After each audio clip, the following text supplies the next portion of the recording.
Hey, what's going on, Podcast Nation? It's Jason Harris here, and thank you for joining me on another episode of The Drive, Las Vegas edition. It's NADA 2024, and I'm here with Ron from M1 Data.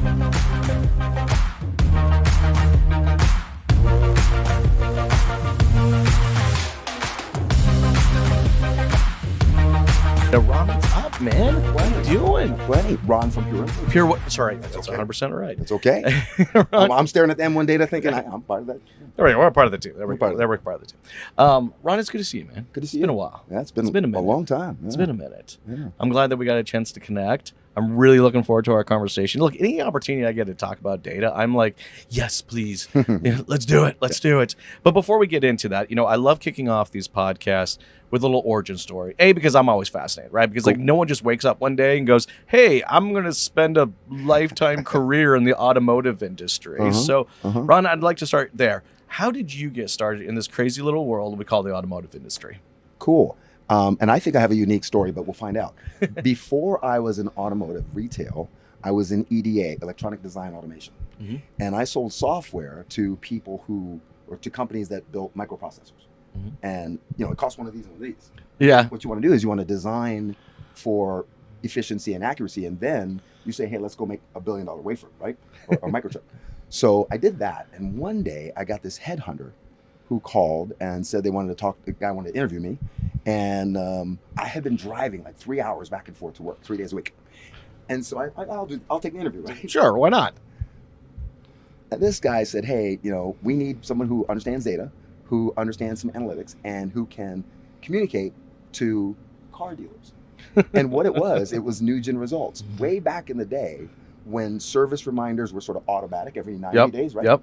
New-gen was the very first company that added time and mileage-based reminders to their paper mail. Right? That's pretty advanced for that point. I remember that. Right? Yeah. And that was my first gig.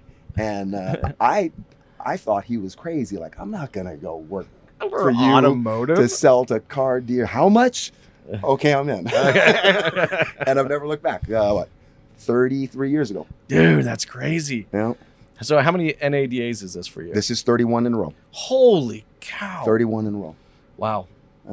You've been to a handful of parties. I'm just gonna say. I've been a handful. Well, I've heard about those parties back. Remember in the 90s. ADP dessert parties? Yeah. Right? We would all stand there, and as the dealers would come through, we'd shake their hand. All the directors, and they had all these lavish parties. It was crazy. It was so. It's funny you bring that up because I actually was talking to Jim Ziegler the other day, and that was the exact party. Guy he is. The exact party that he brought up. He's like, oh man, there were like 4 stories of all these desserts, and there were these all these people playing violins. You're walking up the stairs, you're shaking every single employee's hand. ADP had no problem letting the dealer know how much margin there was in that deal. No, they had no problem whatsoever. Okay, well, let's get into our conversation about data because I love talking about it. And, it's funny. It feels like we've been talking about it for a long time. I know you've been talking about it for a long time, but it feels like the dealers are getting it. Like we're getting to that stage now where it's like, it's not enough for us just to say that we're sitting on a gold mine of data. It's actually the dealers getting really smart about what they can do and how they can use it, and how they can better their operations. And you got some cool strategies and cool ideas. So let's kick it off there. Like we're in 2024. How should dealerships be approaching data within their dealership?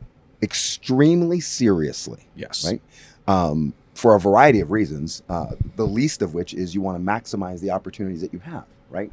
And dealers are often asking for more opportunities, be it sales, service, what have you. Well, you have a ton of opportunities in the data set that you already have, number one, and you can leverage that intelligently. And that might sound like, hey, we've been doing that forever, right? We use the dealer's DMS or his CRM data and we market. Yep. Not so fast, because what I see more often than not is when a dealer says, hey, can you take over our marketing strategy, for example, right? And if I were to just talk about marketing, like many vendors do, the dealer says, that sounds good. Looks fancy. Let's do it. Right. If I were back in my marketing 101 class and I didn't talk about data first, I'd flunk the class. No, you're 100% right. Right? So you can sound good and sound smart to a dealer. Yep. Man, they're not going to like me for this. But many of the dealers who are my close friends, please take this the right way, guys. They're the least qualified person to make marketing decisions, Mm-hmm. right? Here's why. Many of them were either technicians or salespeople when they started, right? Sure. Number one job, sell a car, keep a customer happy. Yep. Keep your CSI score up, right? And then that's typically how they operate their business. Right. Yeah. And then they graduated, become sales managers, right? Mm-hmm. Number one job, make sure the showroom's cool, keep salespeople trained, get them on the phones, buy inventory, whatever. Yep. They become GSMs, they become GLs. Mm-hmm. All along the way, they never had a single marketing course. It's true. And I'm complimenting them, the only marketing information they ever had is that little bit of information most of them took on their own at night. Let me go study, let me go see what other industries are doing. Or what we as marketers said to them in the conference rooms. That's it. Just right? whatever we settled in the conference. They were literally sold marketing ideas by the devil. Right? They were sold right. an understanding of marketing from people who had a motivation just to sell their marketing. Exactly. But if you start a marketing strategy without first saying, let's talk about the data. Let's talk about the data. Let's talk about the strategy. Who are the personas and what are the metrics and what are the KPIs and what are the things that we're going to do? What are the objectives? And do we need to market? Yeah. Well, I originally went to school for marketing. I wanted to come up with the next bum, because I'm still insanely fascinated with no words, just tones. Everybody in the globe can literally understand what I'm saying. So that just fascinated me. But I do remember some of my first marketing classes, and they were talking about the audience way before they talked about any creative or anything like that. In fact, actually, I do remember this, and I'm probably vaguely quoting it. I remember this one teacher going, marketing, without strategy is just art. True. All right, marketing with strategy is what we need to be achieving. Being driven to a specific objective. Yes. And then hold us, marketers, accountable for that objective. Right? That's the dealer is most qualified to do that. Yes. Right? They're most qualified to run multi-million-dollar businesses. They're most qualified to manage inventory. They're more qualified and capable than I am of managing and expanding their own empire, right? Yes. That's what they're perfect at. So it's our responsibility to say, hey, we're not just going to sell you marketing because wink, wink, we can say really cool things around you and you buy it. I got some big buzzwords for you, and I'll throw a couple 3-letter acronyms in there too. Goodness gracious. Yeah. Anyway, so data, it's critical, right? So we know that over 55%, roughly 55% of every dealer's data, DMS, has bad data to no fault of their own, right? Sure. The customer sold the car and didn't tell them.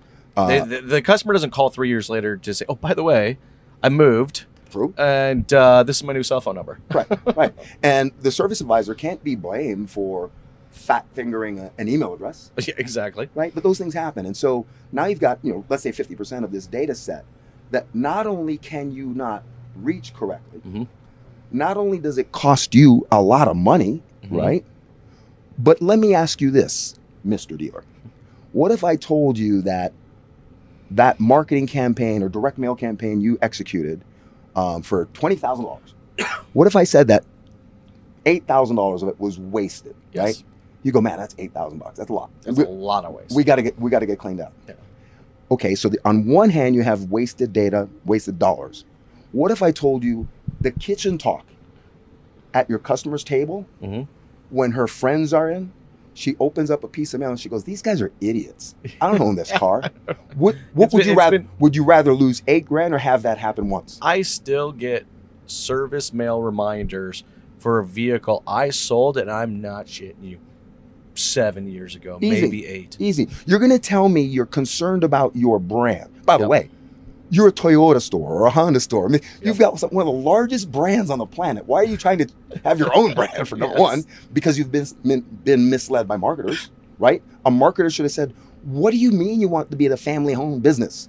Do you know that if somebody drives by your Chevy store, they never go, "Hey, that's a family-owned business"? No, they say that's a Chevy store. Yeah, there's a big 30-foot sign outside that says exactly that. So what made you believe that you need to differentiate yourself in that regard? There's a lot of other ways to do it, right? A bunch of other branding ways to do it. And so you want to tell me you care about your brand, but you don't care that there are thousands of people every single month opening up a piece of mail or an email going, "These guys are idiots." What are they doing? You see, No. You see the inconsistency there? It's like, wait a minute. 100%. Your brand is being terrorized by bad data. But when they think about I think when they think of data, so they don't think of data as something that needs to be maintained. Mm-hmm. Do you know what I mean? It's kind of like, well, we sold them a car, we serviced them a car, and we collected some data from them, and that was the extent of it. Mm-hmm. But they don't realize that this is an organic, thing that needs to be, optimized. It needs to be fed. If you want to be babysat. Right. If you want to talk lifetime value, yes, prove to me that you care about lifetime value. It starts 100%. With your data. 100%. I remember. I got a funny story. First data sell I ever kind of helped broker between a dealer and an entirely different entity. Right. Mm-hmm. So I was working with a high-end store, Highline store. Right. They did Porsches, Bentleys, Ferraris. All the cars you have in your garage. Yeah. Right. I wish. And they had this amazing database. And here comes this company that specialized in private airline charters, right? And they were looking to get an influential list, right, that they could work off. Well, what better list could they work off of people that were buying Aston Martins and Bentleys and Ferraris and so on? So I actually helped broker that, but it was the first time like a dealership says, wait a second, I got this list.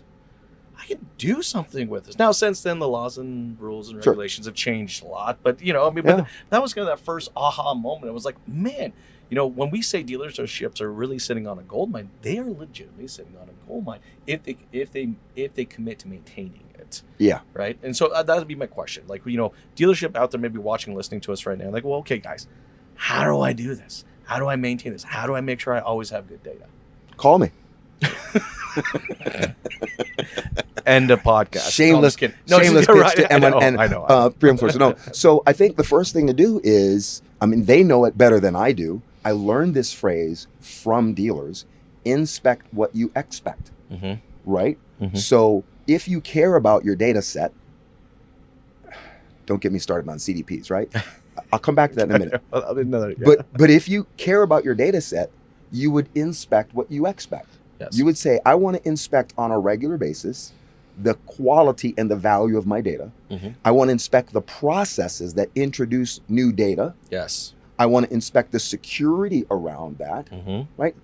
And so a dealer can easily say, well, I don't have the time for that. I can appreciate that too. Yes. And also in some cases, the actual access to it. True. So, but you have some employees that can do that. You have internet directors, e-commerce directors, etc. You have vendors that are looking at your data all the time. Yes. And you can hold us accountable to saying, hey, I want you to ensure that you communicate to me the value and the veracity of my data and what you're doing about it on a regular basis. Yes. That's job one before you say, I want to market. No, this has to be well organized. The process, it's funny thing is, as an industry, we're actually pretty good about creating processes. Like if we actually see like, hey, that's a problem, that's not working, people are complaining about it. All right, let me rework a process for that, right? But I don't think a lot of dealerships realize that they need a data process, right? To your point, exactly what you were saying, how do we collect it? How do we maintain it? How do we update it, right?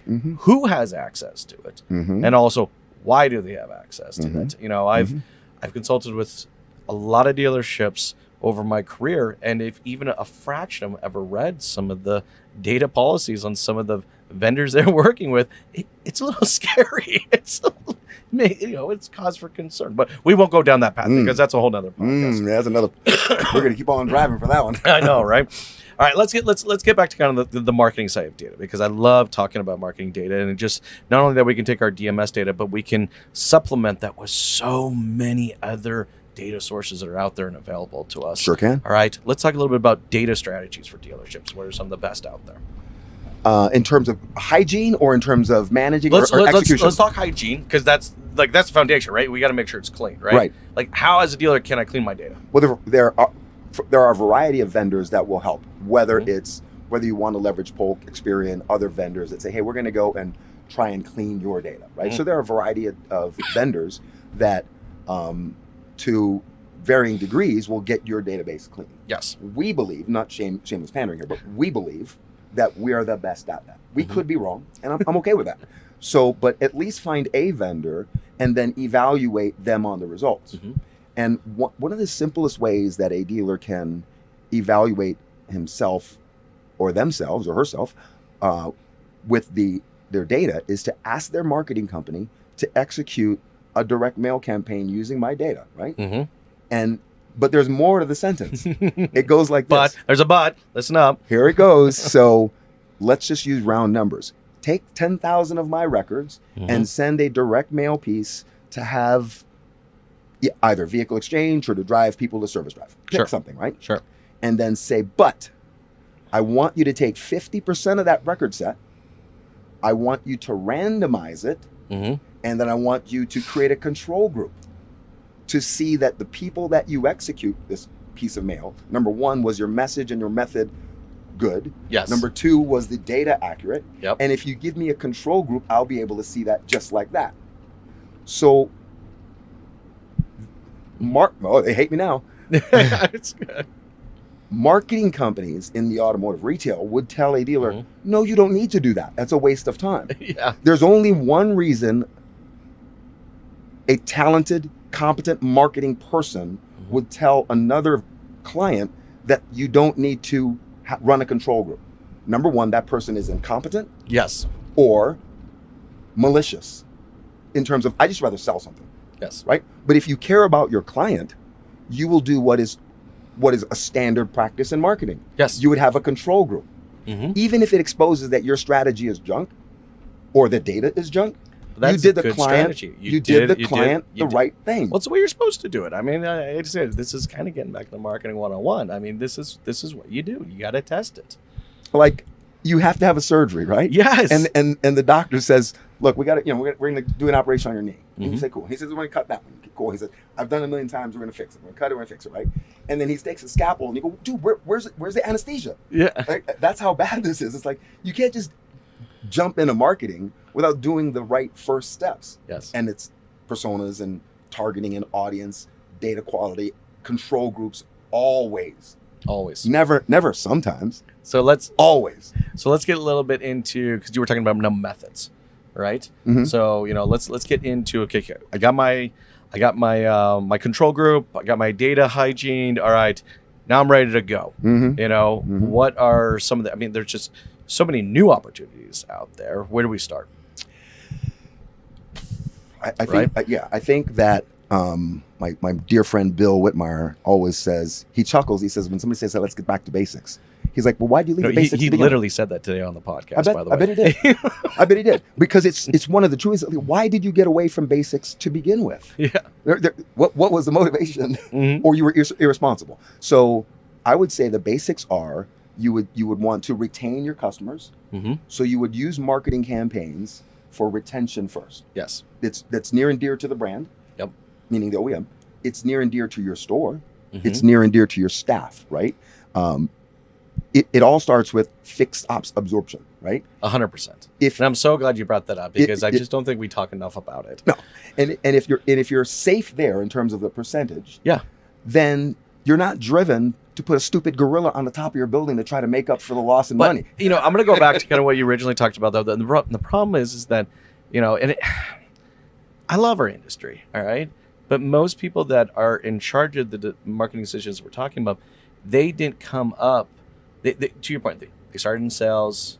All right, they kind of worked their way through sales. They became a sales manager. They worked their way through a GM. All right. I was less than 3% of management out there has spent real time on the fixed ops side. So, they jump. That's why I see these wildly adjusted budgets, right? Like we're spending 30, 40, 50 grand over here on the variable side, while the fixed ops side that's absorbing 100% of the entire expenses of the dealership, if not more in some cases. Again, a wee little budget like this big. Sorry, I didn't mean to find a rabbit hole, but I find that rabbit holes are good, and that's true. So the first thing is you'd build a marketing strategy that's testable, that has a specific objective for retention. Right? And let's talk a little bit about retention, right? Okay. Because I hate to say it, but there's some great operators out there, but I think vendors, they made retention kind of this like proverbial checkbox. Like, if you're going to do this, let's just check off the mark. Okay, well, I sent them an email. I reminded them they were due for a service. what else do I need to do to retain them? And it's like, that's not reminding someone to do it for service is not retention. No, that's not retention. And many dealers know that retention starts at the point of delivery, Sure. right? And setting the right expectations and all those things. And I believe that completely. But when you send someone a piece of mail or an email, and let's say that you send 1,000 of them, right? And then 10% of those respond. As a marketer, number one, if you didn't do a control group, you wouldn't know. Yes. But as a marketer, you can say, okay, my message and my strategy, or my medium, one of those or all of them were incorrect, right?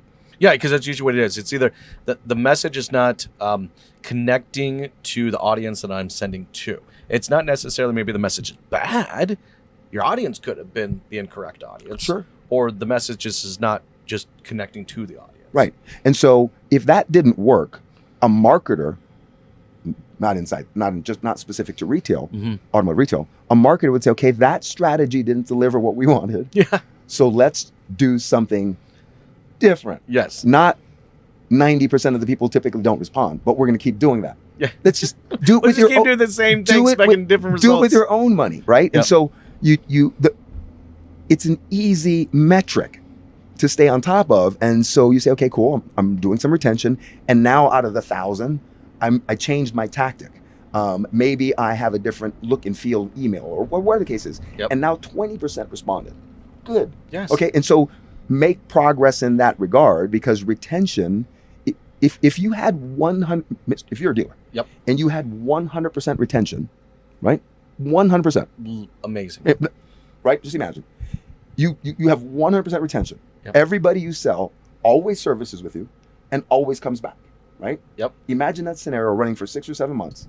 And then my happy self comes in and says, hey, I want to sell you a marketing strategy to grow your store. You would throw me out of the building. I would, because okay, so it's funny you say this, because I had this mentor of mine very early on in my career. When I remember telling him, I said, I'm going to own a dealership, and he's like, here, I'm like some 17-year-old pimply little kid. I'm like, that's what I'm going to do, And he's like, look, if you're serious about it, I'll give you a blueprint, right? And he was the one that first told me, you need to work every single position of the dealership.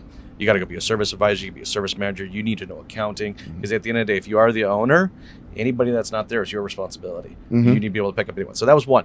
The other one he said, and I'm getting back to this retention, is he goes, you need to sell 5,000 cars. 5,000 cars, that's what you need. And you need to service the living out of those 5,000. And you'll never have to spend a dime in marketing your entire career. And that stuck with me, because at first I was like, what? Wait a second, I want to sell more than 5,000 cars. Why are you always saying that? But it made sense though what he was saying, right? Yeah. It was just like, you take care of that many customers, you go above and beyond. Their families come in, their coworkers come in. They're like, that's, to me, that's the retention, right? And that's what we should strive for. Well, honestly, it can't happen, right? It's not going to happen. But so, we have to use some marketing in place to help do that. We do. And then oftentimes today, even today, up the street with another dealer early this morning, and our first question in our company, at Pureinfluencer at least, is when a dealer says, for example, I need to do more conquest marketing, right? Or I want to make this change. Our first question is, number one, why? Why do you want to do this? Why? It's a reasonable question. And what is it ultimately going to drive if we're successful? Yes. Right? What is the objective? I want more. I want to win more Nissan. I'm a Toyota store, and I want more. I want to right. So how can we measure that? What's the measurable? But then we go back and we say, well, wait a minute, why? Let's take a look in your DMS and how many Toyota customers you've forgotten to continue communicating with. Yes. You want to conquest when you have this world of opportunities right in your DMS of people who once liked you and your brand, but you gave up, or your marketing company gave up, because let's not talk to anybody who's 72 months or older. Yes. What kind of nonsense? That's the very person you should try to win back. Oh, I know. So I recently saw a stat. It's between 50 and 70% of customers leave the dealership after the warranty's expired. Yeah. Right. So, we're thinking about from these marketing, some tens and 20 and 30s, hundreds of thousands of dollars a year. acquiring that we literally have this massive hole off the side of our dealership where, Hemorrhage. once just hemorrhaging. Once the warranties expire, boom, Gone. Jiffy Lube, Midas, Joe's Auto Shop, right? And like, we're sending them reminders, I guess. That's it. Let's. And then it gets worse, right? It gets worse. It gets worse. Wait, because so stay with me here. This is really funny. Before the internet, on a Saturday afternoon, a Sunday afternoon, newspaper in hand, right? Yep. Classified section in hand, people Yep. would drive to multiple dealerships over the course of 70 days, whatever the case is. Remember when I first started the career, it was like 7 dealerships, I think was the average visits. Yep. And they did that, right? Yep. You want to know a terrible lie that has been given to dealers? I mean, it is so insulting. We're on camera, so I can't use the word I want to use, Okay, right? that's fine with me. What? And I'm guilty. I'm guilty. Yep. I sold Yep. a lot of paid search. I sold a lot of digital marketing strategy. I am guilty. Yep. All right? I'm not saying I'm better than anybody else. I just stumbled over my own stupidity, right? And I mean, Well, you have a willingness to learn. You have a willingness to learn, adapt, and evolve. we led the automotive industry to believe that because there was now a more convenient and expedient way to visit multiple stores, right?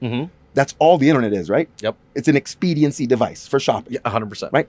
We led dealers to believe that now people can shop online easily.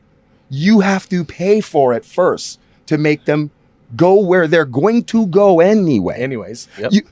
Google, I'm calling you out because you guys need to fix this. Because you, Google, are do no harm, right? Well, here's the harm that you do with your white label army. The harm that you do is you make dealers hemorrhage tens of $20,000, $30,000, $40,000 a month, making a dealer believe that if he doesn't or she doesn't spend that money, she won't get that visit. Yes. Let me promise you, if it were true that you needed to spend money to get a visit of somebody who wants to shop anyway, you couldn't afford that. No. If it were true that there was an amount of money that you could dominate your district, you couldn't afford it. You would try. Yep. Yep. And by the way, the evidence of it working should be when there's eight stores in the district, right? Yep. The evidence is if it works, one of them's got to be out of business by now. Oh, 100%. They can't all survive. It just, in If theory, wouldn't work. if your budget is winning more visits than the other guy, then why is the other guy's market share not plummeting at the rate yours is increasing? Wait, yours isn't. But you believe that. I asked the dealer the other day. I said, "Here's dealer A, B, C, and D." I said, "You're dealer C." Yes. I said, "You know a shopper. I tell you there's a shopper on dealer A. What would you pay to get him to dealer C?" I said, "Would you pay $1?" He goes, "Heck yeah." I said, "Would you pay $2?" Yeah. Of course. "Would you pay $3?" Yeah. I said, "Okay, hold that thought." I said, "What if I told you that if you do nothing, he's going to visit you anyway? Would you pay any money after that? If I told you he's going to come for free, Yep. how much would you pay now?" And he says, well, none. Well, that's what happens in the real world. But you can't. So all the shopper studies, right? Online shopper studies, whether it's cars.com, Google, what have you, every shopper study basically says that the online shopper spends 13 hours online, 70 days, and they visit 5.7 different dealerships, right? Yes. Online, right? Yes. Their studies say that. Mr. Dealer, guess what their study said? Their study said that these people are going to do this anyway. And then they turned around and said, but they kind of want to visit you unless you pay us. Exactly. Isn't that crazy? This is a word.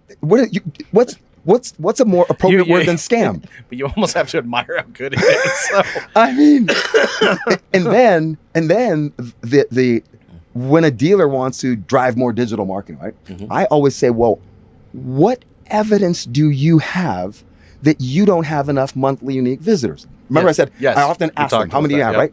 And they don't know. I'm like, how do you not know how many monthly unique visitors you had last month and you want to pay for more this month? Because I can guarantee you they know exactly how many people showed up to their physical dealership. Yeah. I'll tell you, they know exactly how many ROs were written yesterday. And right, so many metrics that they have their hands on that matter.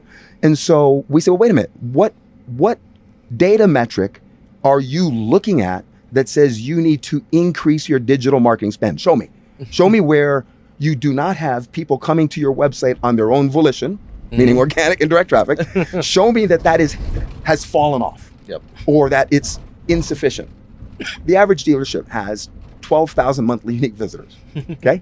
By the way, a significant number of those are non-human bot traffic. Yes. We solved that problem too.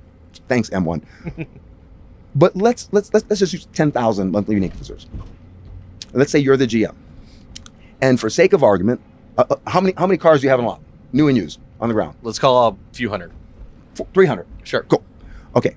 And let's say of those 10,000 monthly unique visitors, here's a course for you, Mr. Dealer. Here's a course.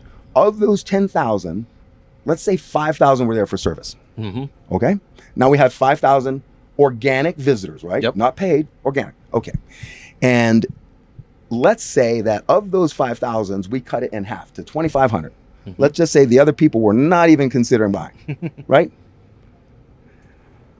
Let's cut it in half again. Let's just say the people at the really bottom of the funnel, 1,200 people. 1,200 people. There we go. Okay. Most bottom of the funnel. How many cars do you have on the ground? I have 300 on my lot. And you have 1,200 people that want to buy your car. Yes. And so what metric do you have that says, I need more traffic? Doesn't. What's that? Lead generation, that's what they're going to say. But the leads. If more unique traffic equals more leads equals more appointments equals more sales. True. Beautiful. Now we're on to something, Mr. Dealer. So let's go into your CRM tool, right? And let's see what you do with leads. So the industry has led you to believe that a 10% close rate is somewhat correct. Sure. No, it's cowardice. It's because you and your vendor doesn't say to a business development center, no, that number needs to be 30%. What is it that I need to do as a dealer, apart from rolling up my sleeves and handling some of these calls, which they should? Sure. You need to understand the plight of the BDC. Yes. But if you want more leads and you're only closing 10% of them, why in the world do you want more leads?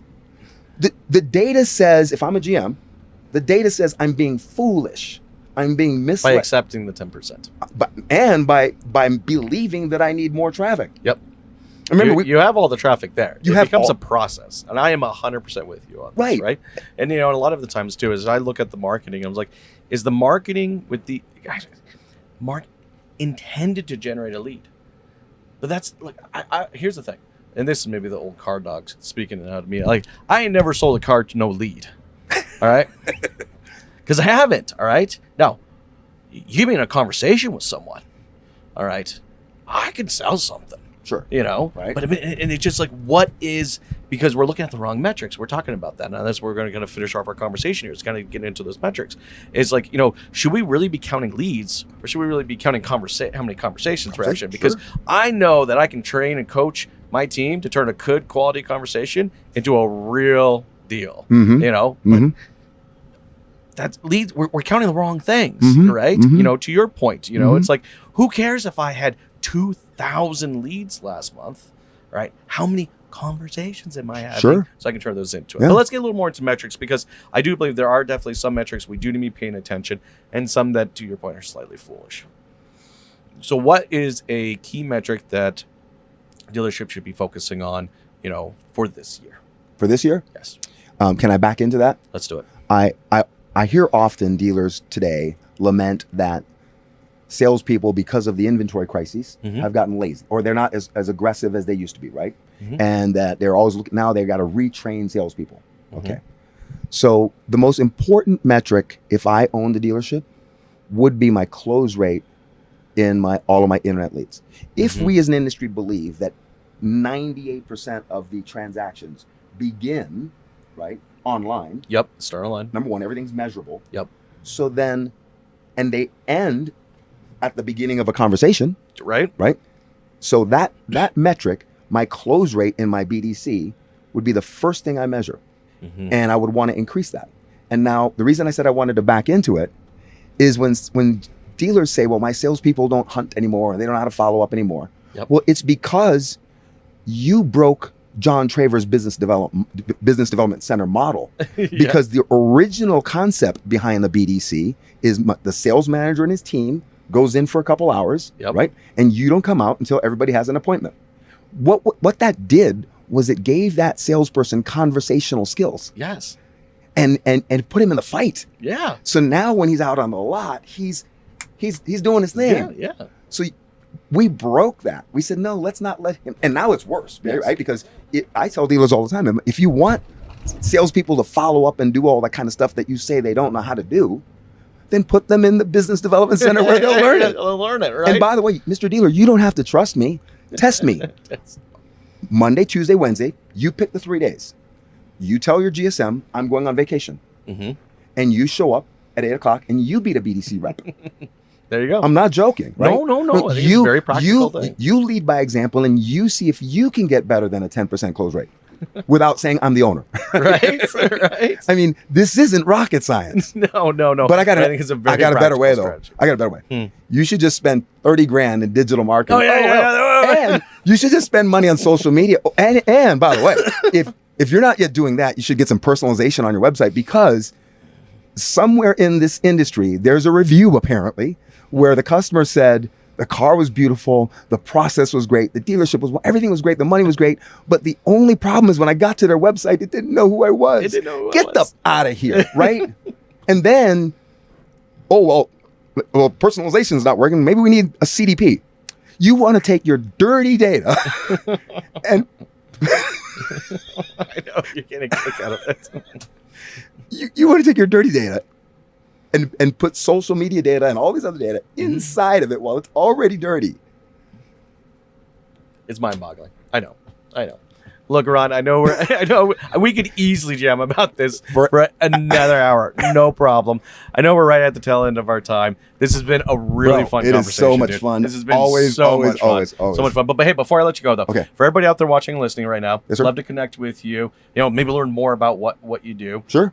What's the best way to connect with you? The best way is to visit pureinfluencer.com and or email me, Ron Morrison at pureinfluencer.com, or call me on my cell, 408-218-6407. But even better than that, seriously, you want to talk to some of our salespeople, like Whitney and Ashley and Shannon. There's some people that are in the fight every day more than I am, and they talk to dealers every day. So they're probably more qualified to answer more of your questions and help you than I am.